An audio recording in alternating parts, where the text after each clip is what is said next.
Bangladesh test দলের নেতৃত্বে নাজমুল হোসেন শান্তর অধ্যায় শেষ হল কলম্বো টেস্টে পরাজয়ের মধ্য দিয়ে।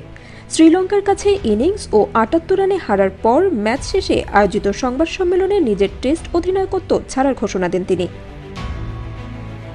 খেলার মাঠে পরাজয়ের বাইরে এটি ছিল আরও বড় এক সিদ্ধান্ত। শান্ত জানান, তিনি ইতোমধ্যেই বাংলাদেশ ক্রিকেট বোর্ড বিসিবিকে এই সিদ্ধান্ত জানিয়ে দিয়েছেন। ২০২৪ সালে ৩ সংস্করণেই অধিনায়কত্বের দায়িত্ব পান শান্ত, কিন্তু সময়ের সঙ্গে সঙ্গে নেতৃত্বের ভার যেন তার কাঁধ থেকে একে একে খসে পড়েছে। বছরের শুরুতেই তিনি টি-20 নেতৃত্ব ছেড়ে দেন, যেখানে দায়িত্ব বুঝে নেন লিটন দাস। এরপর শ্রীলঙ্কা সিরিজ শুরু হওয়ার আগে হঠাৎ করেই ওয়ানডে নেতৃত্ব তুলে দেওয়া হয় মেহেদী হাসান মিরাজের হাতে, যেটি শান্ত নিজেও জানতে পারেননি সময় মতো।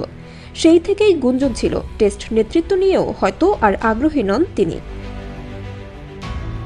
যদিও কলম্বো টেস্ট শুরুর আগেও এ বিষয়ে মুখ খুলতে চাননি শান্ত, কিন্তু শেষ পর্যন্ত দলের ব্যর্থতা ও নেতৃত্ব সংক্রান্ত জটিলতা মিলিয়ে ম্যাচ শেষে সংবাদ মাধ্যমে তিনি জানিয়ে দেন, টেস্ট অধিনায়কত্ব থেকে সরে দাঁড়ানোর সিদ্ধান্ত নিয়েছি।